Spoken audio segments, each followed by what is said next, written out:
you know, God's goodness. And we not just keep it with ourselves in the church, but we need to just go out in our communities, in our workplace, you know, and tell of God's goodness, you know, and show people God's love. You know, and be an example of Christ in everything. You know, for example, you know, we're very quick now as a society, like I said, we just want everything for ourselves. Yes. You know, me, myself, and I. You know, but even in the workplace, you know, everyone wants, come on, everybody wants to get to the top. Everybody wants promotion, everybody wants to be noticed. But as a child of God, you know, we do our work diligently, we get to work on time, we don't fuss, we don't moan, we don't argue, we don't cause contention, we don't, you know, we don't cause malice or anything like that, we don't hold anything with anyone.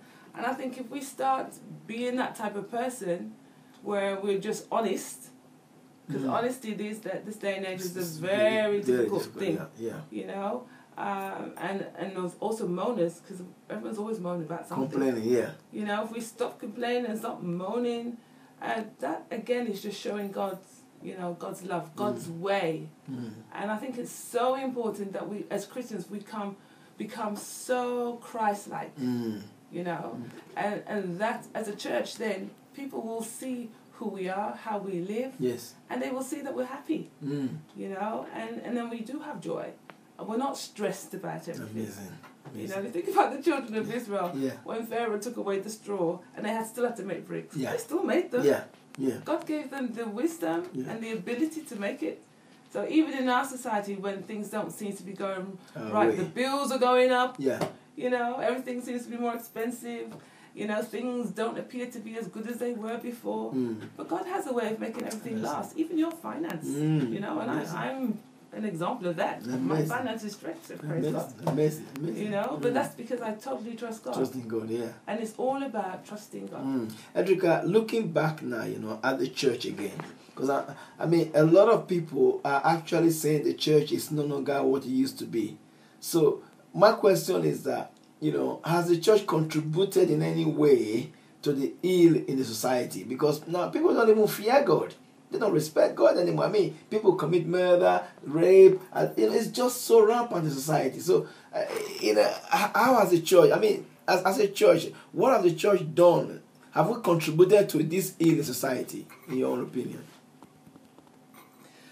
I think, you know, the Bible tells us a lot of things. And one of the things the Bible tells us that in the last days, you know, men shall be lovers and pleasures of themselves, rather than lovers and pleasures of God. You know, they won't seek God. And it's very difficult. Some will and some won't. As a result, things are not going to get any easier. People's hearts are going to be literally hardened towards God. They're not going to want to know God. But then at the same time, I think as, you know, as a child of God, we should wise up to this. Just call a spade a spade. Things are not going to get any better. And there are people who certainly think, oh, well, I've got it all. Because now we are living in a society also where we don't feel we need God. Because we are capable of making things happen for ourselves. Yes, we are to a certain degree. But then to really experience life and to have the fullness of life, we really do need God in our lives.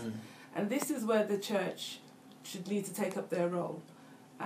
There will be people who will find things very difficult. As a church, we can see people are finding things difficult. We guide and we help them.